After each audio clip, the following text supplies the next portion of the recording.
Hello, everyone. My name is Davidson Abishegam, and today I have with me a very good friend and partner in crime, Mr. Nadzrin Wahab.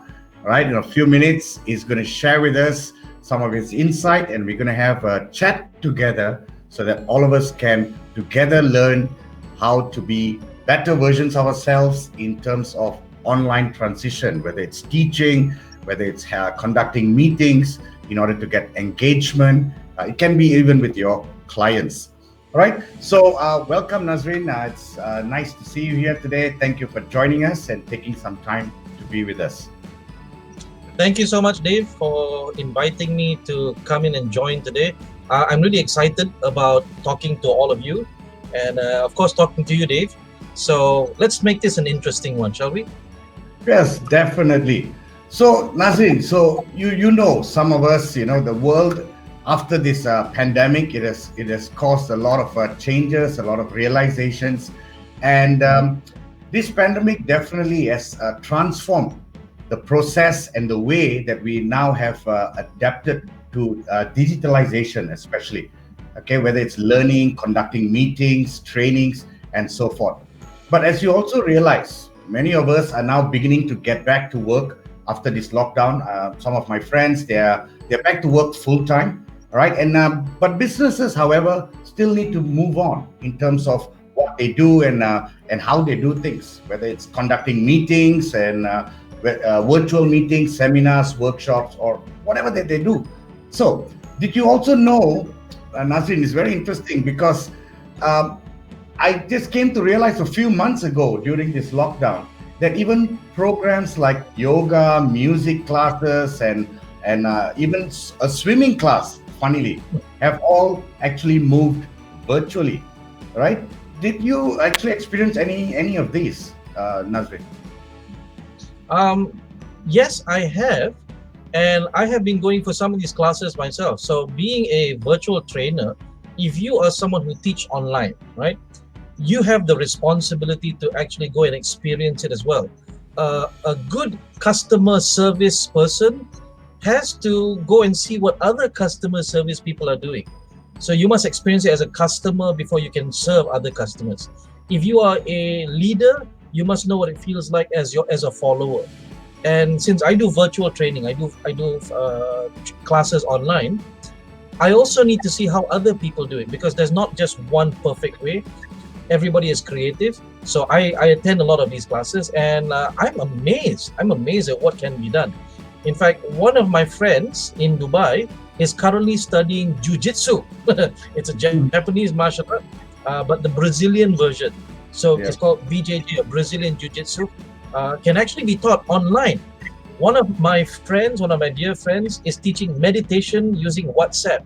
So in reality, what we thought was difficult to do or could not be done, in many ways, when you're teaching online, it's actually much easier in some ways. There's a lot more things you can do versus what you cannot do in a classroom. So I'd say I'm excited. If you're asking me how I feel excited that these things can be done, and there's so much more ease, there's so much more flexibility. And I would give you an analogy of this, right? Once upon a time, we went to the bank. We had to line up at the bank to get money. And then it was ATMs. And now we can do just transfers. Once upon a time, we had to line up, if you're young enough, at the pejabat post, at a post office in Malaysia, right? I don't know about other places, but you had to line up to pay your bills. Now you can pay bills globally, anywhere online. You could buy stuff on shops from as far away as China, India. It doesn't matter where you are.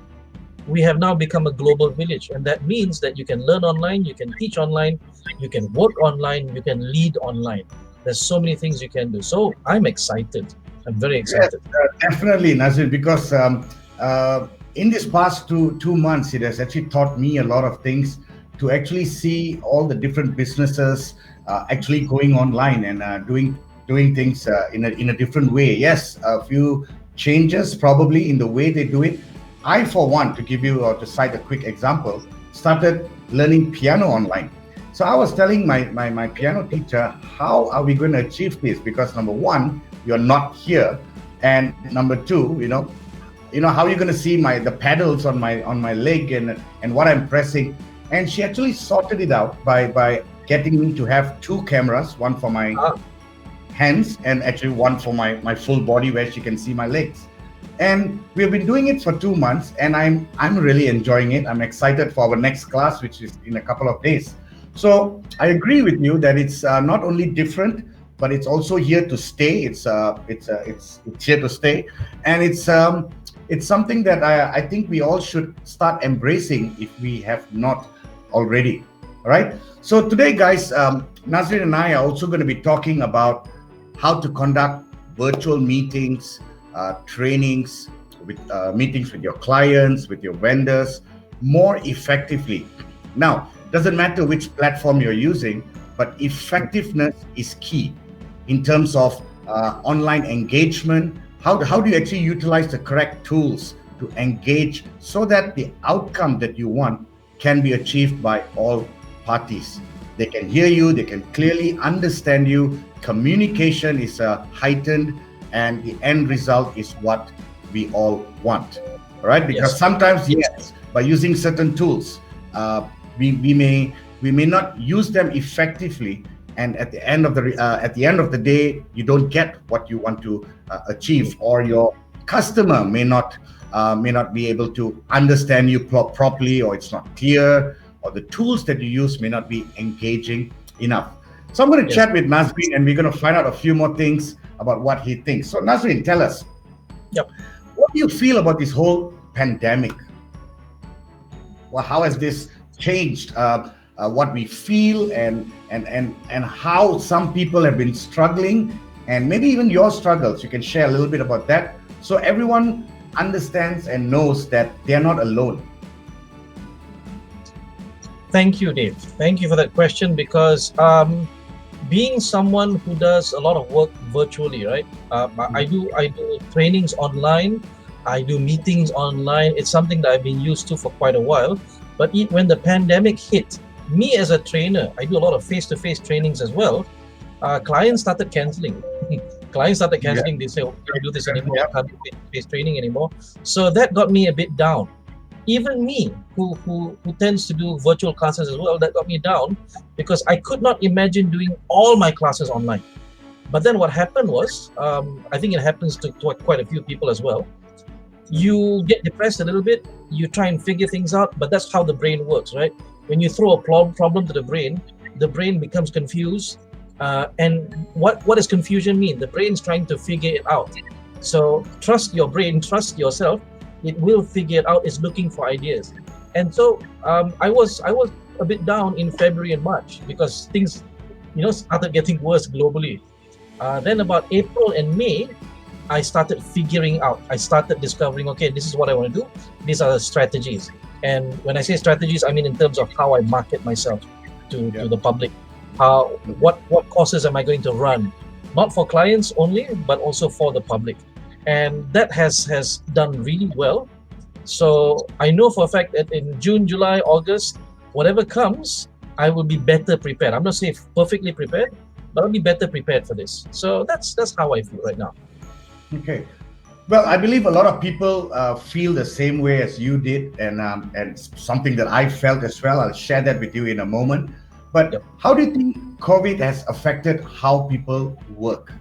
Maybe you can share with us a bit on the fact that you have been a learning facilitator for almost 10 years now, training and conducting meetings online. I believe you'll be a perfect person for people to learn from, because now everyone is feeling that way, and and it may be new, but it's better to start somewhere, all right, and not be left behind. So perhaps you want to share with us your days at Accenture and how that has helped you with this transition as well. Thank you for that question, Dave. So let me talk to everyone here, right? I'm not perfect. I'm not the best person out there for you to learn from, or for me to teach you. There are many people who can do this. What's different slightly is we might be a bit ahead of the curve. We might have a bit more experience. So I'm like you. If you've never had experience teaching online or managing online or running meetings online or things like that, that was me. In 2008, I joined a very, very big company. The company is called Accenture. It has 500,000 staff globally, and I was in charge of a section called Accenture Learning. There are 5 learning centers globally, 5 learning centers, and one of them is in Kuala Lumpur, in Malaysia. So I was managing participants who come for training from the whole of ASEAN, Japan, China, Australia, India, the Middle East sometimes. So they would fly in for training, which means I got a very cultural experience. I got a lot of experience doing that. But with 500,000 staff, you can't get everyone to go to the 5 learning centers. So the other strategy that Accenture had was virtual learning. They wanted to roll out to every staff member, all 500,000 people. What are the fundamental things you need to know that you can learn online? And there's 2 ways of doing this. Number one, recorded, which means you go for self-study, you study online. Second is I facilitate you. So you are in America somewhere, I'm here in Malaysia. We run a virtual class, which means at the same time. So you're learning from a live instructor. So from 2008 until 2015, that was my culture, that I ran meetings online with my team. My teams are in India, the Philippines, and Chicago. I ran classes for the whole planet. I managed teams. Not only did I interact with, but I also managed my teams virtually. And after a while, it became normal. So it was a new norm for me back then. It became normal. When I had discussions with friends outside of Accenture, they were like, wow, you really do this? That's weird. But for me, it was already normal. So here's the thing about big companies. While maybe you work at a small company or what they might call a small or medium-sized enterprise, maybe 500 people and below, other large companies, multinational corporations or government-linked corporations, which are really huge, the only way they can communicate is virtually. So this COVID-19 pandemic what has happened is it's shown the world, oh, no wonder these big companies are successful, because they managed to keep their meeting costs down, they managed to keep their learning costs down by going virtual. So if there's anything if there's anything that we can get out of this, is that efficiency actually comes with virtual learning, virtual meetings, virtual leadership. So if anything is going to change as a result of this, I would say number one is shaking up all mindsets. So the old mindset of you must be in the office, therefore you are working. No. People now, leaders have to learn to trust that their employees are doing work at home.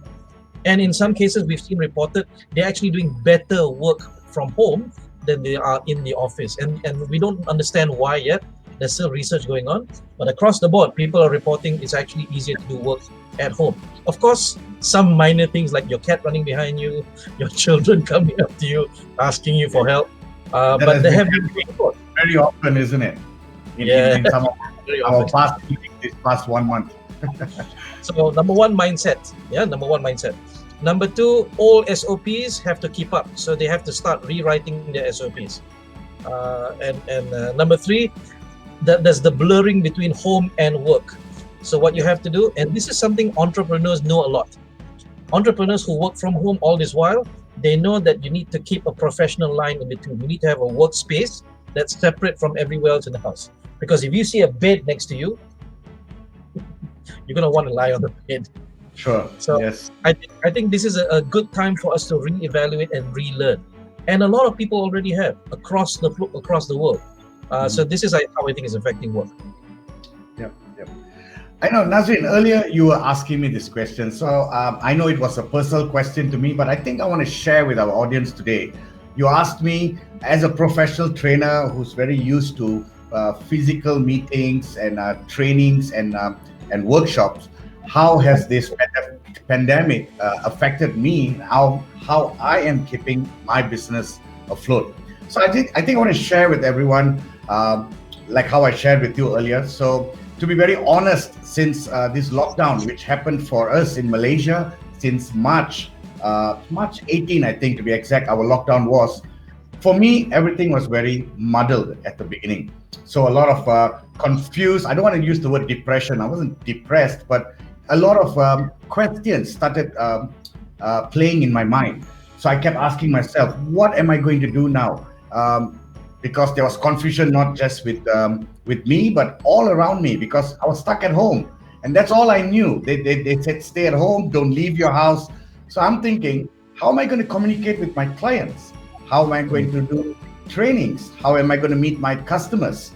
So like you mentioned earlier, Nazrin, what I did was I slowly started just doing some reading and keeping abreast with what was going on.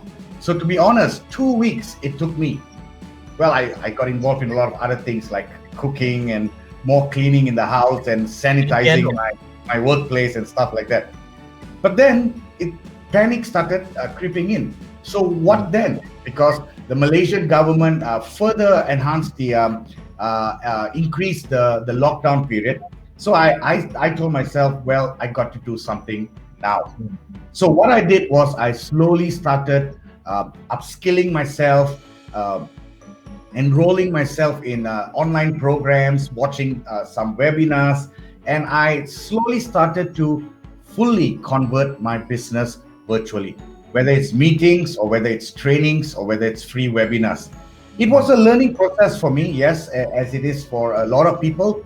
But today, if you ask me, after this nearly 3 months, I'm very well prepared, and I'm also a certified virtual facilitator. So this helps me to help other people, because for those people who know me, one of my goals, as is Nazrin's, is to help people. And these people you help may even become better than you, but that is the goal, to help people, right? And Nazrin, maybe you want to talk a little bit about how helping people, I know we talked about this earlier, but how helping people actually helps us.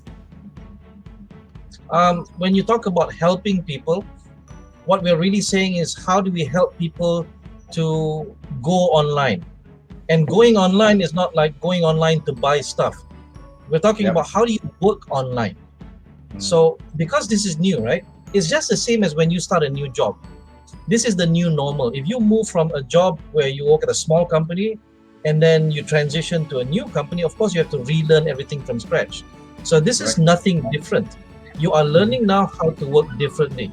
How we help is, if we have more experience doing that, we need to teach others how to do this. And there are many things about this that we can think about. Primarily, number one is, if you are management, if you are managing a team, how do you interact with them online? How do you do virtual meetings? How do you get them to be excited and engaged in that meeting? Imagine doing brainstorming over video conferencing. Number two is, how do you get people, how do you assign work to them? So meetings is one thing, but how do you actually coach, assign work, manage performance, manage their discipline over virtually? And number three is, how do you teach? So if you are a trainer, if you are a mentor, if you are a coach, how do you teach online to a large group of people at the same time? And myself, primarily, because of the work that I've done online, I now run a program called a virtual LearnCaster, mostly for trainers who can no longer train face to face. So now coaches, isn't it? We teach them how to do it online. Yep, we teach them how to do it online. And also for leaders, also for the workforce, how do you manage your meetings? How do you manage your staff online? So that's how we're helping right now. All right. Now, I've been attending so many of these virtual trainings to upskill myself, and I've learned how to, I'm surprised that I've learned so many different tools, engagement tools, presentation tools, to make my meetings and my trainings more lively, more engaging, so the students don't feel that there's a vast difference between learning virtually and learning face-to-face. I know the first thing most of us would feel like, is this going to work? Because everyone, of course, prefers face-to-face. But what I can share with you today is all the tools I've learned, so many tools, I can't even number them now because there's just too many. But if you know how to pick the right tools, which is what we will share with you, you will be able to pick what works for you and what works for your staff and your clients and your students, your audience in general.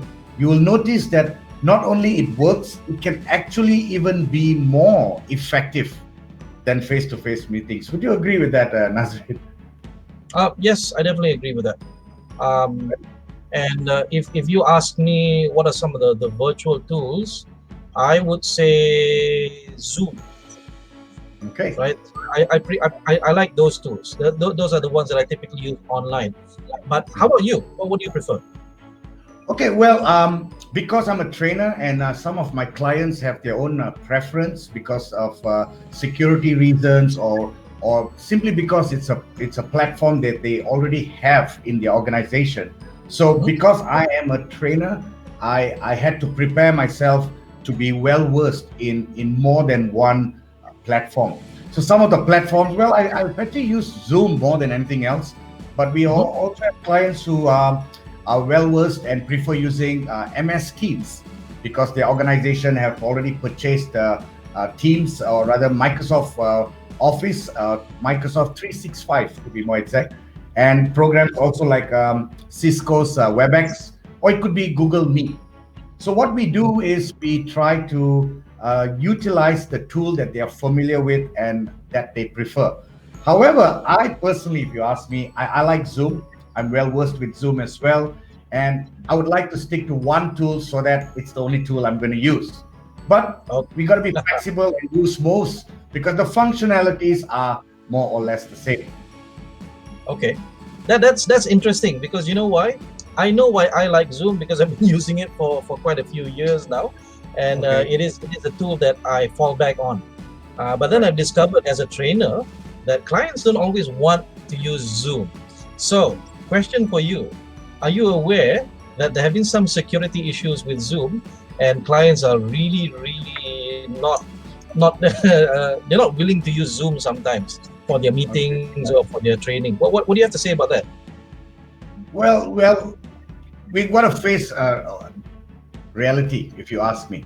All right. Mm. What happened, as probably many of you would know, Zoom has been around for many years. I think close to 10 years they've been around, but it's become more popular during this pandemic. And what happened with is they had like 30 million clients at first, and during this pandemic, that just went up like 1,000%. Okay, but why a lot of organizations, not just in Malaysia or this region, but around the world, why a lot of them started having some fear was because some of the isolated incidences that happened globally. Well, let's just name you one, Nazrin. If you remember the Singapore controversy where there was a hacker or a Mm. troll who just Yeah. jumped into one of the schools and showed something indecent. Okay, so Yep. of course nobody wants to experience that, especially in your meetings or even in a child's school, having someone come in and do some indecent exposure. So I can understand, I can sympathize with also companies who had that fear and who's just kind of banned or stopped using Zoom, right? But I've got some good news for you because ever since then I have not heard much incidences of of any of this Zoom bombing, as you may have heard, right? Because Zoom has kind of tightened and introduced a lot of new security or features so that you don't have this kind of vulnerabilities anymore. And I, for one, if it's something that is not secure, I am not going to present it or use it with my clients or anyone for that matter. All right. So Yep. what's also very interesting is I think this is not it's worthy to be mentioned. Is funnily last month I was just going through my WhatsApp message and I got an invitation to attend an online webinar. Now, Yep. this was a global webinar, Nazrin, and the topic of the webinar was something to do with global cyber security. So, where it I was a remember this one. yeah, I think you saw it. It I was in the remember group, this one. Yeah. and it was very funny. And I was just reading because I was looking at what they were talking about and what they're going to cover, what the speakers were going to talk about. So they were talking about all the vulnerabilities, security issues when it came to cyber security. Now, you want to guess, Nazrin, what platform they were using to conduct this webinar? I don't have to guess. I remember exactly what it was. It They was were Zoom. using Zoom. Now, how funny is that when you talk about cybersecurity and the platform you decide to use ultimately is Zoom? Now, Yeah. I am not hired by Zoom for this. I just like Zoom, as Nazin mentioned, because it's got all You're the not being features. paid, yeah? You're Yeah, not being all paid the by features Zoom. I need. It's got all the features I need. I'll name you maybe a few quickly. It's got passwords. So without a password, you cannot enter my personal meeting room. It's got a waiting area so you can allow people in if you feel that they are not registered. You don't have to allow them into the room so they cannot kind of hijack your room. Yeah. Now Zoom also allows registration. So participants need to register their name and maybe email address and company name before they can get in. Now, I'm not sure how many of you have used this feature though, the lock meeting feature. Lock meeting feature is where once all your participants are in, you actually lock the room so no one can actually come in after that. Okay? And I don't want to go into the technical stuff, but on the technical parts, a lot of new security measures, even one was just introduced last night, where Zoom has taken steps to ensure that everything is encrypted and no one can just kind of hijack and Zoom bomb you anymore. All right. So this is really something very interesting, I think. What about you, Nazrin? What kind of measures you think Zoom has taken to ensure that everyone is secure? Well, let me surprise you by saying I don't want to answer that question because I think the question actually is irrelevant. I don't know where the question is coming from. It's coming from a lot of people who say that Zoom is not secure. But Yeah. actually, Zoom has a lot of security features from 3 years ago. It's just that new users, they don't understand how to turn on those features. They don't know how to use those features. Great. So what they do is if they schedule a meeting, they forget to schedule a meeting with a password, for example. That's already Yeah. something that Zoom has done many, many years ago. And then they Right. publish the link online in Facebook or somewhere. Social So media, yes. anyone Dick and Harry can just pop in. Hmm. They And also they forget do. to turn on this function which sometimes the function is there, it's Yep. ticked in the Zoom settings, which is allow participants to join before the host. You, Yes. you should never do that That's got to be because something you turn it's off, like, isn't it? Yes. yeah, it's like giving the keys to someone to come into your house before you come in the house. Yes. So Agreed. in actuality, Zoom and many of these video conferencing tools, they have good, strong security. You just have to remember to lock your house before you leave. So I think Zoom has to become more user friendly, more have easier settings. So I've always defended these tools, and I've always said it's a user issue. But now, as you said, you don't hear much about Zoom security issues anymore because now they made it easier to find those settings, easier to for the user to automatically have these settings already switched on. Yep. Okay, Nazrin, moving on to how we can help people and living our passion and the passion of wanting to help businesses and also individuals. Maybe perhaps you want to spend just a few minutes to tell us about what we have in store for people in terms of how we can help them move virtually if that's what's needed right now. Because Mhm. my guess is even after this pandemic, right, where we call it the new normal, and even though many of us have returned back to our workplace, I've got, like I told you earlier, many of our friends are already, and my colleagues and business circle are already back to work. They're moving back to work slowly. But one thing I know for sure is that this online thing is here to stay, right? Where your meetings, trainings, your webinars are going to, and learnings are going to continue after this pandemic even. So perhaps you want to tell our audience what we have in store for them so they will understand a bit about what we have. Okay. So if you think, let me give you a bit of a foundation. If you think about how you manage people in a team, um, some of the best managers of people are teachers. Imagine managing 44 children in a classroom, right? So actually teaching, lecturing, training, these are skills where you can manage a large group of people push them towards a particular direction, get them to do what you want them to do. So fundamentally, leaders must have the ability to manage large groups, and you facilitate learning, you facilitate their training, you facilitate their growth. All of these words fall under a leader's capability. That's what a leader should have.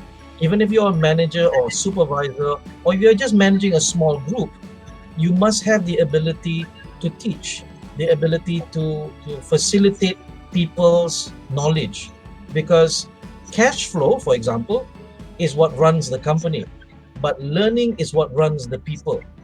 So if you want them to grow on a daily basis, you need to provide input, and that input is learning.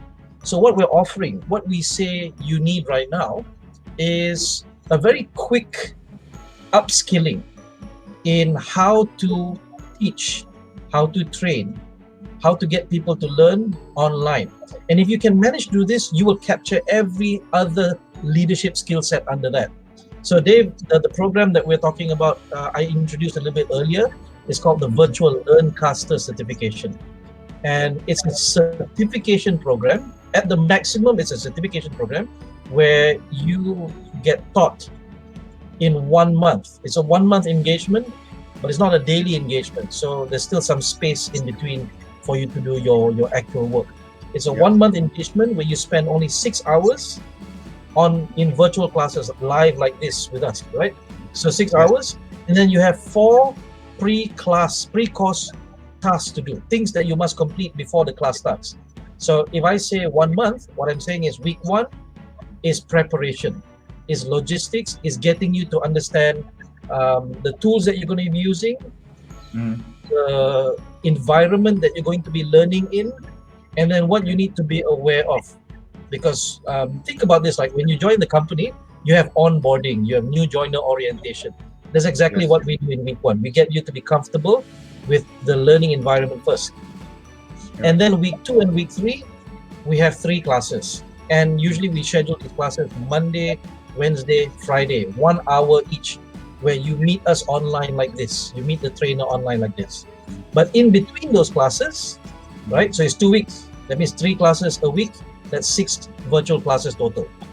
But in between those classes, there are assignments to do. 6 assignments in between 6 classes that you must complete and submit. They're very simple, but if you're starting out, they can be a bit challenging. So what we do is we give you resources, we give you tutorial YouTube videos for you to watch and follow along so that you can complete your assignments. And at the end of that, because it's a certification, we need to see evidence that you understand what you learn. So at the end of that, you have to run a 1 hour webinar publicly for anyone online. They will come and watch your webinar where you present your subject matter expertise. So for example, if you're an accountant, you can teach about accountancy. If you're an engineer, you can teach about engineering. If you are a Microsoft Office expert, you can teach about Microsoft Word or Excel or things like that. So yes, some of you might be watching this and go, oh, but I'm not a trainer. Remember what I just said, right? All leaders must have the ability to not just get people to be aware about a subject, they must be able to teach them knowledge about that subject as well. And very important, you want your people, whether it's your subordinates or your clients, you want to learn how to convince them so that they become committed to learning, committed to doing the work. And then last but not least, how do you get people to practice so that they become well and skilled? And all of that is covered in the Virtual LearnCaster Certification. We call it the VLC for short. So Dave, that's basically that. You learn how to use learning tools, which includes video conferencing like this. It also includes engagement, third-party tools for fun activities, engaging activities. You also learn audience engagement. How do you engage audience online? What are some of the things that can keep their attention so they don't fall asleep in front of the laptop?